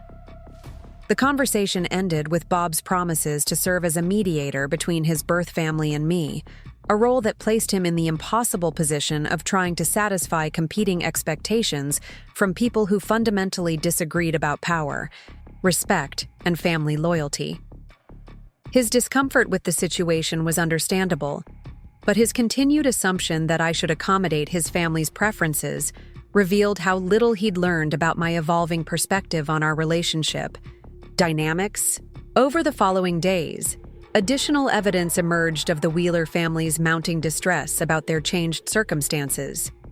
Jessica called twice, seeking clarification about the legal implications of the ownership change, her attorney training, making her more sophisticated in her questions, but no less frustrated with the answers she received. Mark sent a formal email requesting detailed information about refinancing procedures and alternative lender recommendations. His business school background apparent in his structured approach to problem solving. Each family member seemed to be pursuing separate strategies for addressing the situation, creating a fragmented response that reflected their inability to develop coordinated plans for managing this unexpected challenge. Patricia favored confrontational approaches based on demanding special treatment, while Frank preferred diplomatic solutions that might preserve relationships while achieving practical objectives. Jessica sought legal remedies that might provide regulatory relief, while Mark focused on financial alternatives that could restore their previous independence. The lack of unified strategy revealed underlying tensions within the Wheeler family that had previously been hidden beneath their united front against me. Faced with a challenge that required genuine cooperation and strategic thinking, they were discovering that their family dynamics were more fragile than their public image suggested. The crisis was exposing fault lines that had been masked by their shared confidence in their social superiority. Diana Torres provided regular updates about communications from Wheeler family representatives, their various attorneys, and the mortgage brokers they had contacted about refinancing options. The pattern that emerged was one of increasing frustration, as they encountered obstacles that hadn't been anticipated when they began seeking alternative arrangements. Marcus Fleming called this morning, Diana reported during one of our weekly reviews.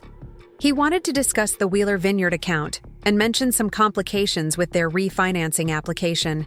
Apparently, their debt-to-income ratios are higher than current lending standards typically allow, particularly given the seasonal nature of agricultural revenues. The development wasn't surprising, but it represented the first concrete evidence that the Wheeler family's confidence in their refinancing options might have been misplaced. Current banking regulations had become increasingly strict about debt ratios and income stability, particularly for agricultural operations that faced ongoing challenges from climate change, market volatility, and competition from larger corporate producers. What about their residential properties? I asked, curious about whether their challenges extended beyond the vineyard's commercial financing. Are those presenting similar obstacles? The question was professionally motivated, but also reflected personal interest in understanding the full scope of their financial constraints. Jennifer Walsh mentioned that Mark's recent home purchase had stretched his qualifying ratios to the maximum allowable limits, Diana continued. Any new financing would need to account for his current debt load, which could be problematic given recent changes in lending standards. Frank's rental property also presents challenges due to its marginal cash flow performance. The picture that emerged was one of a family whose financial situation looked solid from the outside, but was actually quite vulnerable to changes in lending criteria or economic conditions. Their prosperity was real but leveraged, dependent on continued favorable treatment from financial institutions and stable market conditions that couldn't be guaranteed indefinitely. These revelations provided context for understanding why Patricia's reaction to the ownership change had been so intense. Her family's financial security was less robust than their social confidence suggested, making any disruption to established arrangements potentially threatening to their continued prosperity. The woman who had excluded me from family photographs was now discovering that her family's comfort depended on relationships that were no longer under her control. The strategic position I had achieved through legitimate business operations was proving more powerful than I had initially anticipated.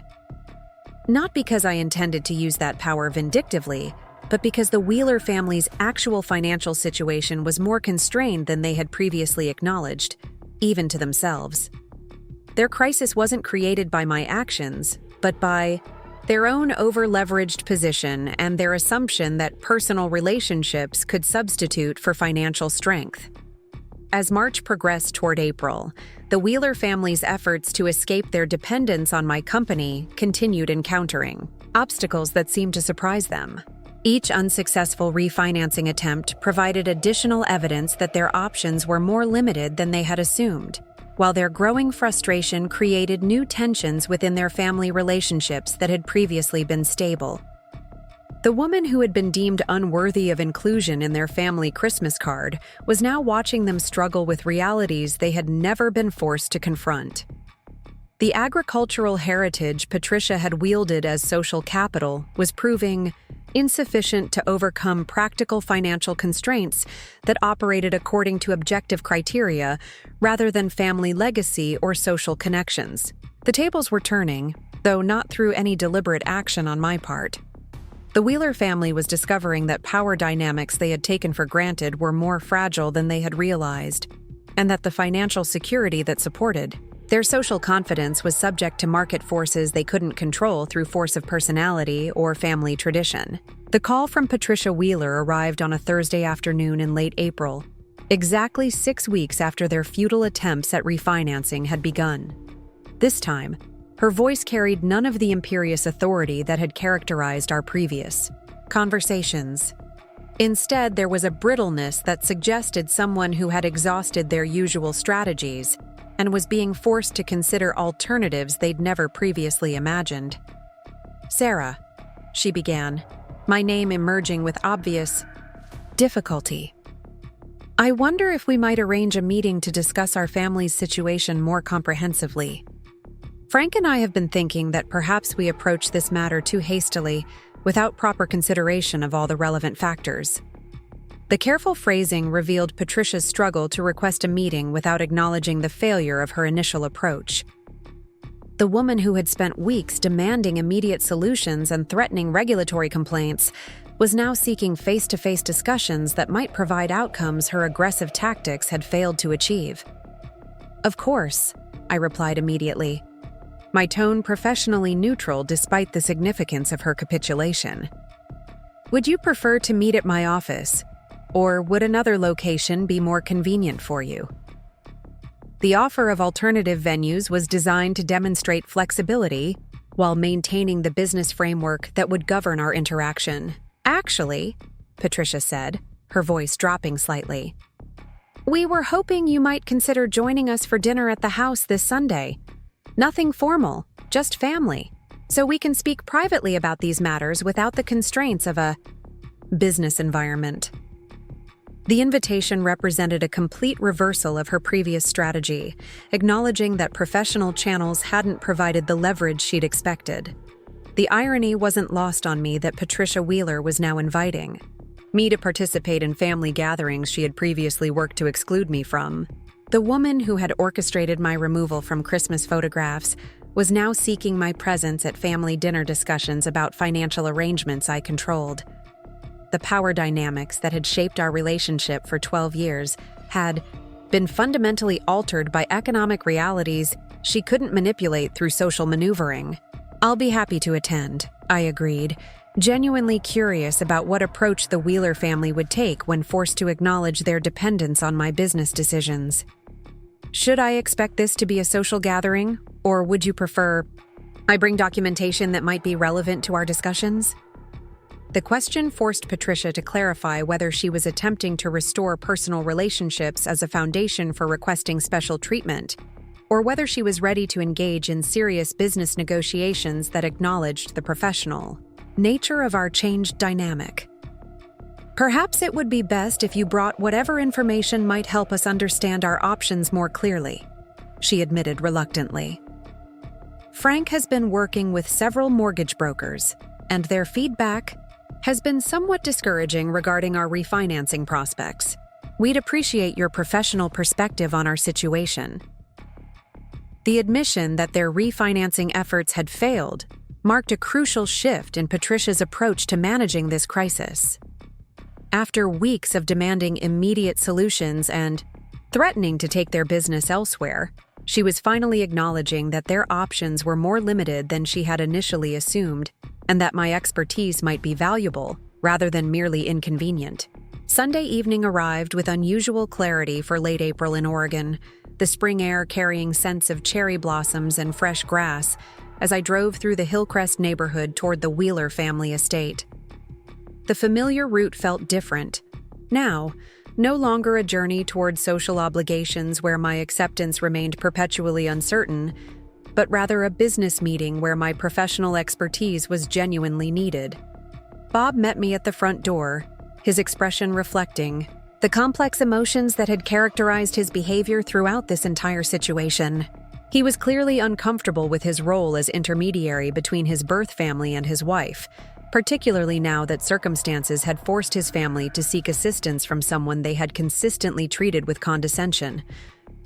"Thanks for coming," he said quietly, helping me remove my coat in the foyer that had witnessed so many awkward family gatherings over the years. "I think everyone's finally ready to have an honest conversation about what's been happening and what our realistic options might be." The dining room had been set more casually than usual, with everyday china rather than the formal service Patricia typically insisted upon for family dinners. The relaxed atmosphere suggested she was attempting to create conditions that might facilitate productive discussions rather than maintaining the rigid social protocols that had previously governed our interactions. Frank stood when I entered, extending his hand with genuine warmth that contrasted sharply with the forced politeness I'd grown accustomed to during family gatherings. "Sarah, we really appreciate you taking the time to meet with us.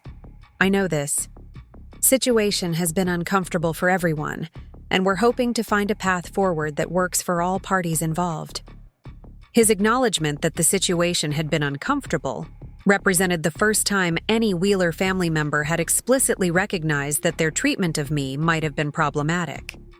The man who had spent years making excuses for his wife's behavior was finally approaching our relationship with the honesty that had been absent for more than a decade. Patricia appeared from the kitchen carrying a serving platter, her movements lacking the confident authority that usually characterized her hosting duties. She looked older than I remembered, as if the stress of the past 6 weeks had taken a visible toll on her sense of security and control. "Hello, Sarah," she said, her voice carrying a courtesy that seemed more genuine than her usual social performances. "I've prepared your favorite salmon dish, the one with the herb crust. I thought it might be nice to have something you particularly enjoy while we discuss these matters." The gesture was small but significant, representing the first time Patricia had ever acknowledged my food preferences or made specific efforts to accommodate my tastes during family meals. The woman who had consistently treated me as an unwelcome obligation was now demonstrating consideration that suggested a fundamental shift in how she viewed our relationship. Jessica and Mark joined us as we settled around the dining table, their expressions reflecting the family's collective recognition that circumstances had evolved beyond their initial expectations. Both had clearly been involved in the refinancing attempts that had proven unsuccessful, and their professional backgrounds had given them insights into the financial realities their parents were still struggling to fully accept. "Before we discuss business matters," Patricia began once we were all seated, "I want to acknowledge that my initial response to learning about the ownership change was inappropriate. I allowed personal emotions to cloud my judgment about what was essentially a straightforward business development. The apology was delivered with obvious difficulty, but seemed sincere rather than merely strategic. Patricia Wheeler, who had never apologized to me for anything during our 12-year relationship, was finally taking responsibility for behavior that had been both unprofessional and personally hurtful. "I appreciate that," I replied honestly. These kinds of situations can be emotionally challenging when business relationships intersect with family dynamics. I think we can move forward more productively by focusing on practical solutions rather than rehashing past misunderstandings. Frank nodded appreciatively at my diplomatic response, while Bob seemed relieved that the conversation was beginning constructively rather than deteriorating into accusations or defensive posturing. The family dinner that had once served as a venue for subtle social warfare was now facilitating genuine communication about mutual challenges. The refinancing process has been more complicated than we anticipated, Frank admitted as Patricia served the salmon course. Current lending standards are significantly stricter than they were when we originally secured our mortgages, particularly regarding debt-to-income ratios for agricultural operations. Several lenders have indicated that our current financial profile doesn't meet their updated criteria. His summary confirmed what Diana's contacts in the lending industry had already reported. But hearing Frank acknowledge these challenges directly demonstrated that the Wheeler family was finally confronting the practical implications of their financial situation rather than assuming that social connections could overcome objective qualifying standards. Agricultural lending has become increasingly specialized, I agreed, my tone remaining professionally informative rather than taking advantage of their obvious frustration. Many traditional lenders have reduced their exposure to seasonal revenue operations, particularly for smaller family operations that lack the scale advantages of corporate agricultural ventures. Mark leaned forward with interest, his MBA training evident in his focus on understanding the market forces that were constraining their options. What would you recommend for a family operation like ours that wants to maintain independence while adapting to these changing lending criteria? The question represented exactly the kind of strategic thinking that had been absent from their initial response to the situation. Instead of demanding immediate solutions or threatening legal action, Mark was seeking professional guidance about how to navigate a complex financial landscape that operated according to objective criteria, rather than personal preferences.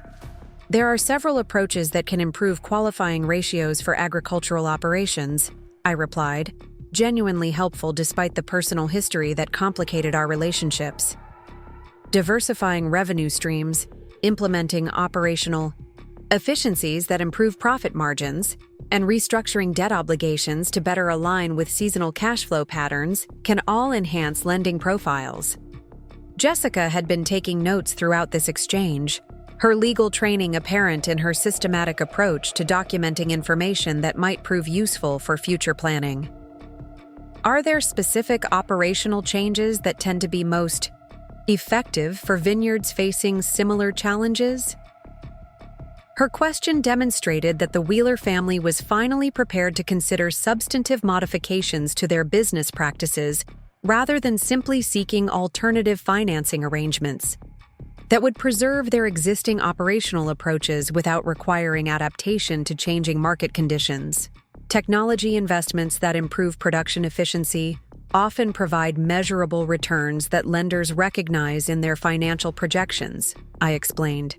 Sustainable farming practices can reduce operational costs while positioning operations for specialty market segments that command premium pricing.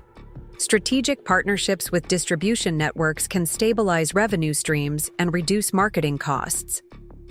The conversation continued through multiple courses, with family members asking increasingly sophisticated questions about financial strategies, market positioning, and operational improvements that could strengthen their business profile. The defensive hostility that had characterized their initial response to the situation had been replaced by genuine engagement with practical solutions that acknowledged changing industry dynamics. What about our residential properties? Patricia asked during dessert, her tone reflecting acceptance that their entire financial portfolio needed professional evaluation rather than just the vineyard operations. Several of those also seemed to be presenting challenges for refinancing that we hadn't anticipated. Her willingness to acknowledge comprehensive financial difficulties marked a complete departure from the image of effortless prosperity the Wheeler family had always maintained. Patricia was finally admitting that their comfortable lifestyle was supported by financial arrangements that were more complex and vulnerable than their social confidence had suggested. Residential lending has also become more stringent, particularly for investment properties that don't generate substantial positive cash flow, I explained. Rental properties that break even or produce marginal returns are viewed less favorably than properties with strong income generation or significant equity positions. Frank nodded with obvious frustration, apparently recognizing that several of their real estate holdings fell into the problematic categories I'd described. It seems like the financial world has changed significantly since we made many of these investment decisions. Strategies that worked well for previous generations don't necessarily translate to current market conditions. His observation was astute and represented the kind of strategic thinking that could lead to productive adaptations rather than futile attempts to recreate past approaches that were no longer viable. The man who had built a successful vineyard operation was finally applying analytical skills to their comprehensive financial situation. Market conditions do evolve, I agreed diplomatically, but that creates opportunities as well as challenges for families willing to adapt their strategies to current realities. The key is identifying which changes represent temporary market fluctuations versus fundamental shifts that require structural adjustments. Bob had remained relatively quiet throughout most of the dinner conversation, but he finally spoke up. As Patricia began clearing the dessert plates, "What would you recommend as our next steps? Should we continue pursuing refinancing options, or would it be better to focus on operational improvements that might make future refinancing more feasible?" His question reflected a growing understanding that their situation required strategic planning rather than immediate solutions, and that my professional expertise could provide guidance that was valuable, regardless of any personal considerations that complicated our family relationships. I'd recommend a comprehensive financial analysis that evaluates all your properties and business operations as an integrated portfolio, I suggested. That kind of holistic assessment can identify opportunities for optimization that might not be apparent when individual assets are considered separately. Patricia returned from the kitchen and settled back into her chair, her expression thoughtful rather than defensive. Would Northwest Financial Solutions be able to provide that kind of comprehensive analysis? We'd obviously pay appropriate professional fees for such services. The offer represented a complete reversal of her initial position, acknowledging that my company's services were valuable rather than problematic, and that professional relationships could be beneficial despite personal complications. Patricia Wheeler was proposing to pay me for expertise she had previously dismissed as irrelevant to their family's needs. We could certainly provide that analysis, I confirmed. Diana Torres leads our strategic consulting division and has extensive experience with complex family financial portfolios.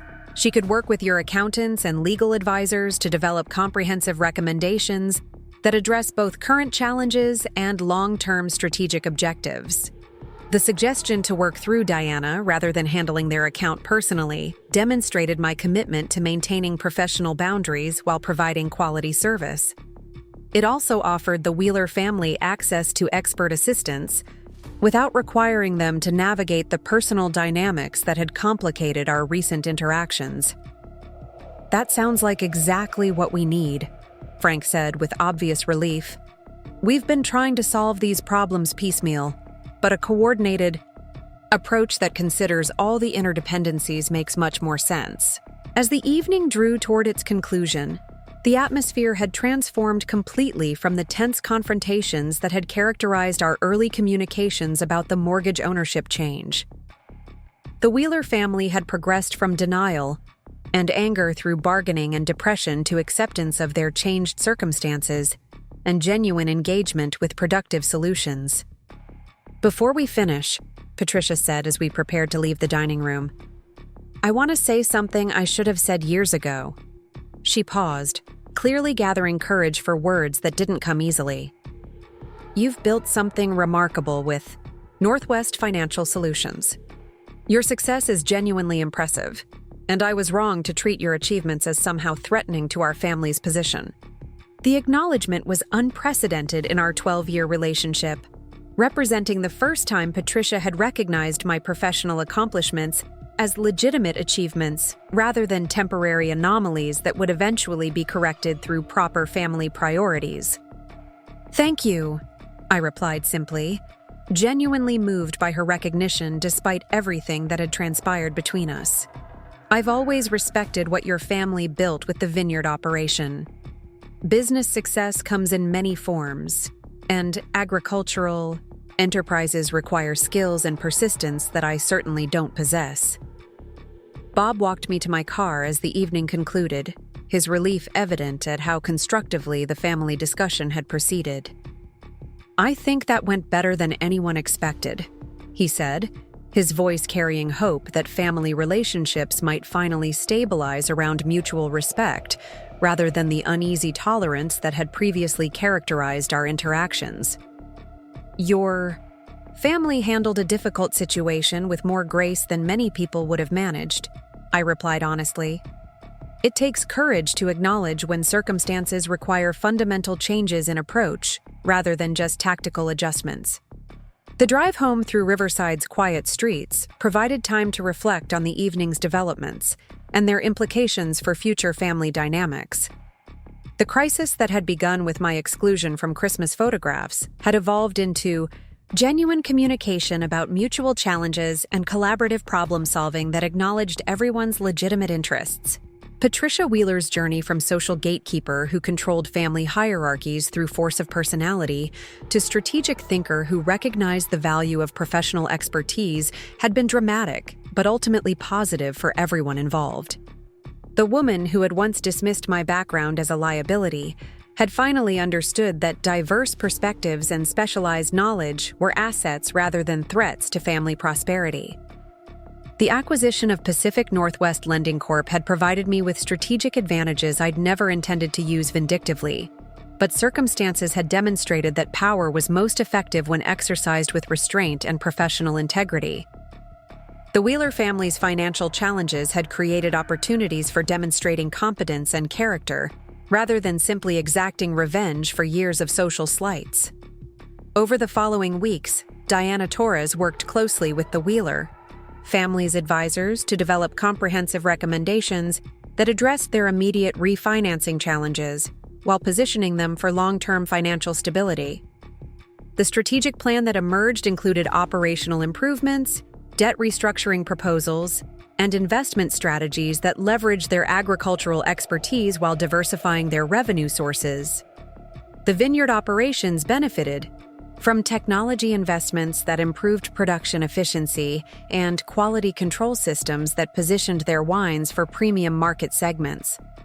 Frank's rental properties were repositioned through strategic improvements that enhanced cash flow performance while building equity positions that strengthened their borrowing profiles. Mark's financial situation improved through debt consolidation strategies that optimized his monthly obligations, while Jessica's law practice expanded into agricultural law specialties that served their family operation while generating additional revenue. These improvements took months to implement and years to fully mature, but the Wheeler family approached the challenges with patience and determination, rather than the desperate urgency that had characterized their initial response to the crisis. Patricia's leadership style evolved from autocratic control to collaborative strategic planning that utilized everyone's strengths while addressing systemic weaknesses. My relationship with Bob gradually stabilized as family tensions decreased, and his parents developed genuine respect for my professional capabilities. The marriage that had been strained by competing loyalties found new equilibrium based on mutual support, rather than the defensive posturing that had complicated our interactions during the crisis period. The woman who had been excluded from family photographs eventually found herself welcomed as a valued advisor, whose expertise contributed to family prosperity, rather than threatening established hierarchies. The Christmas cards that had once symbolized my outsider status were replaced by collaborative family gatherings where professional achievements were celebrated rather than minimized.